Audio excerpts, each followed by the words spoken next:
Lo dijo en la primera hora.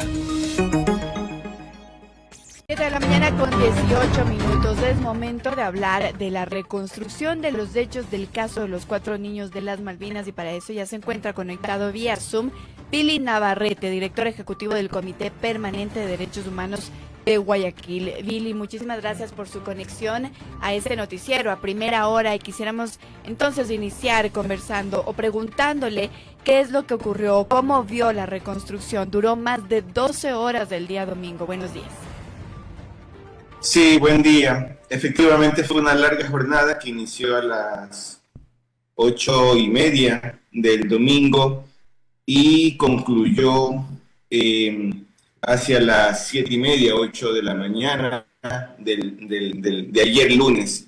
Fue una parada, fue una jornada sin interrupciones, bastante agotadora, pero no hubo inconvenientes que se puedan identificar.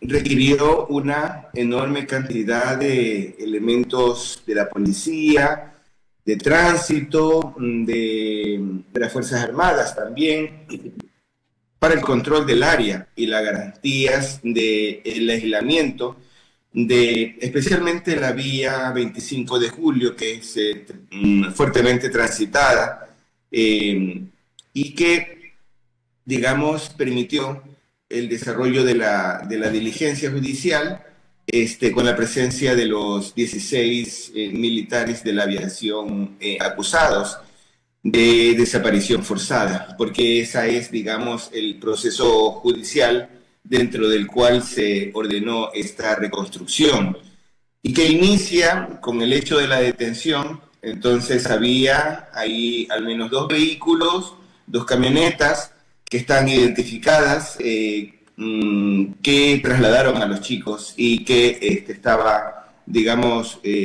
constituida por la patrulla de la aviación de los 16 militares.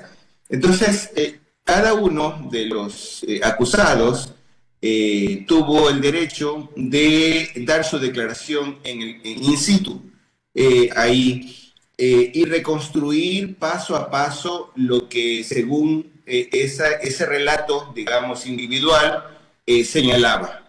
Y por eso era lo extendido de la jornada, en realidad.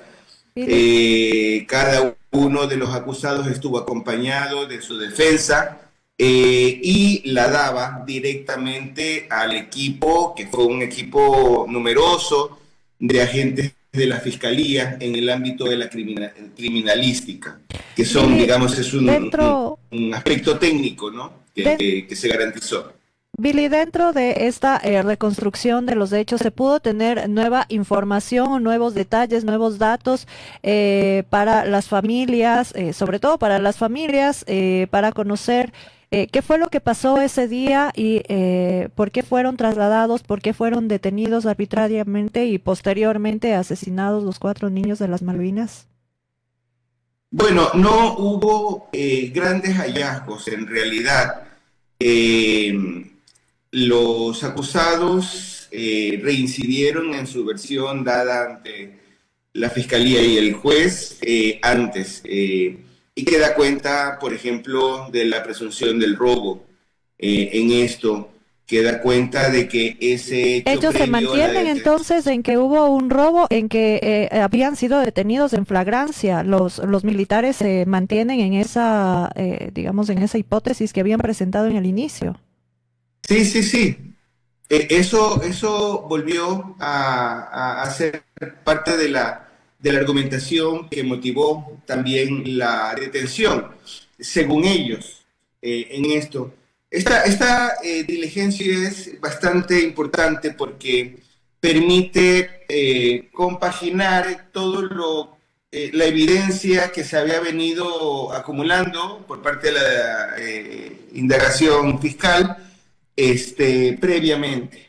Y entonces eso tiene que ser coherente, tiene que ser justificado y tener soporte documental que lo avalice. Esos testimonios, digamos, tienen cabida si es que hay un soporte que lo garantice, que dé su soporte en esto. Y eso, por ejemplo, con relación a la versión del robo, del presunto robo, sigue siendo un misterio, sigue siendo algo absolutamente insostenible en esto. No hay evidencia dentro del expediente judicial. Nosotros como organismo de derechos humanos servimos de patrocinadores de la demanda de las familias de los chicos desaparecidos y asesinados, y no hemos encontrado ahí ningún tipo de evidencia dentro del expediente judicial, de la realidad judicial, que soporte esa detención. Sin embargo, eso volvió. Incluso una de las cosas que ahí se señaló es que uno de los chicos andaba con una pistola de juguete en esto. Esa es una nueva versión. No se había hablado de esto antes, no se conocía de este objeto, pero ahora salió dentro de la reconstrucción, y eso fue parte, al menos de uno de los testimonios nos consta que ocurrió eso.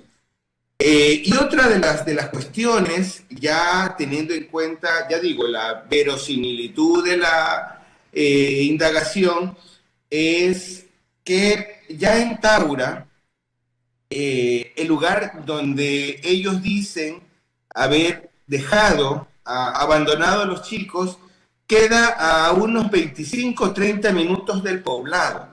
Nosotros pudimos, digamos, ya tomar conciencia de la distancia y las características del lugar. O sea, ustedes inician en esta intersección, en la avenida 25 de Julio y Ernesto Albán, y se dirigen hacia Taura desde ese punto.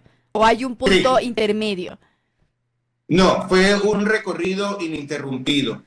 Y esto tiene que ver especialmente desde la avenida 25 de Julio hasta el puente de la Unidad Nacional, todo un encadenado de videos de las cámaras de seguridad donde se aprecia a las dos camionetas trasladando a los chicos. Sobre eso hay evidencia clara en esto, por horas, midiendo el tiempo, compaginado eso con una línea de tiempo que permite, digamos, señalar esa trayectoria. Y luego está Taura, donde ya no hay esa evidencia audiovisual, y entonces pudimos llegar a la parroquia de Taura, una comunidad, digamos, dedicada a la agricultura, básicamente. Ya esto fue ayer, en la madrugada, 5 o 6 de la mañana, hemos llegado allá y llegamos a este lugar donde, digamos, se señala que dejaron abandonados a los chicos. Este es un lugar, es un camino extremadamente estrecho. Este es un camino que conecta la parroquia con Virgen de Fátima, la parroquia de Taura con Virgen de Fátima, que es otra población. Entre ambas habrán unos 45 minutos en esto. A los 20 minutos, es decir, a mitad de ese trayecto, según la versión de los militares, se abandonó a los chicos. En este camino, que no debe de tener tal vez unos 6 metros, 7 metros, a lo mucho, de ancho, lleno de matorrales a los lados, y absolutamente oscuro, considerando de que fueron abandonados cerca de la medianoche.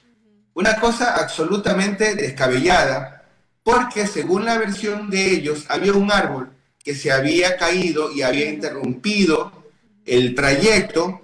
Todos los ocupantes de las camionetas se bajaron para despejar la vía, incluso los chicos. Y en esas circunstancias uno de ellos le dice a la patrulla que los dejen ahí.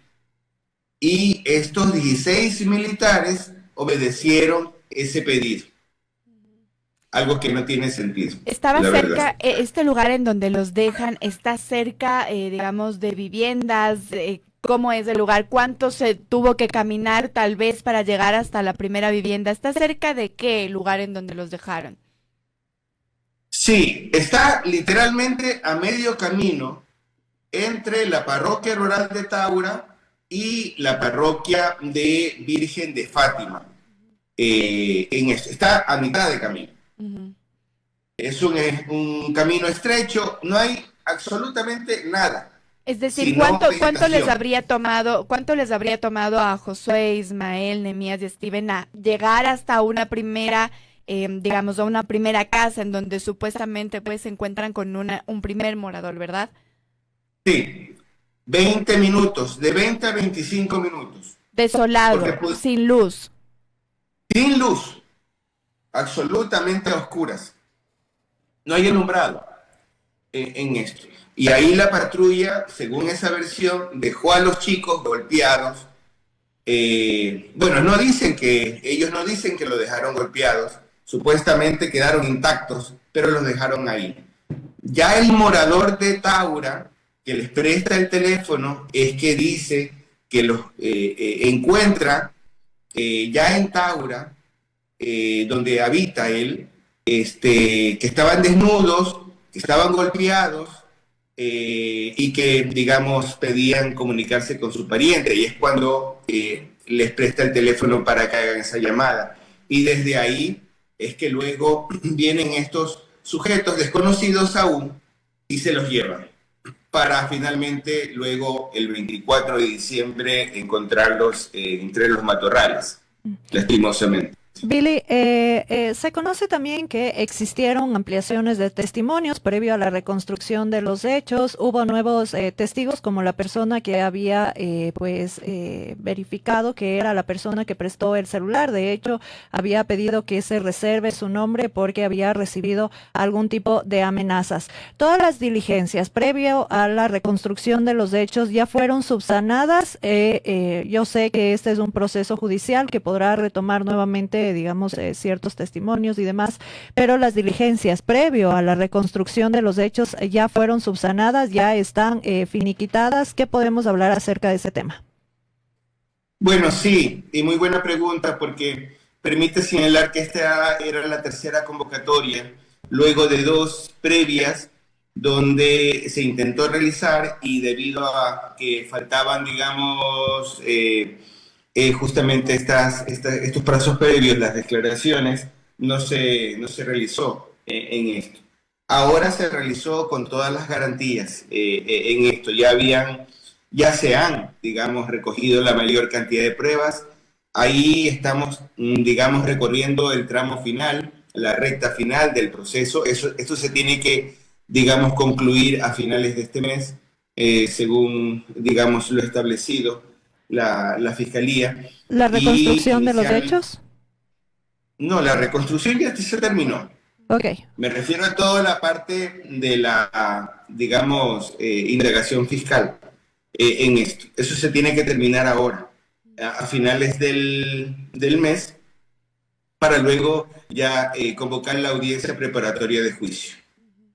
Perfecto. Billy, quisiera aprovechar también su experiencia, evidentemente, en el Comité Permanente de Derechos Humanos, respecto de una declaración por su parte, su visión respecto de la colaboración que ha anunciado el Gobierno Nacional con Eric Prince, fundador de Blackwater, en donde se dicen que van a enfrentar el narcoterrorismo a la manera, digamos, de los que han denominado como mercenarios a Eric Prince, sobre todo, ¿verdad? Y quisiera preguntarle a usted respecto de lo que ocurre en diciembre del 2024 con los 4 niños de las Malvinas, a esta declaración, ¿cómo ustedes la tomaron?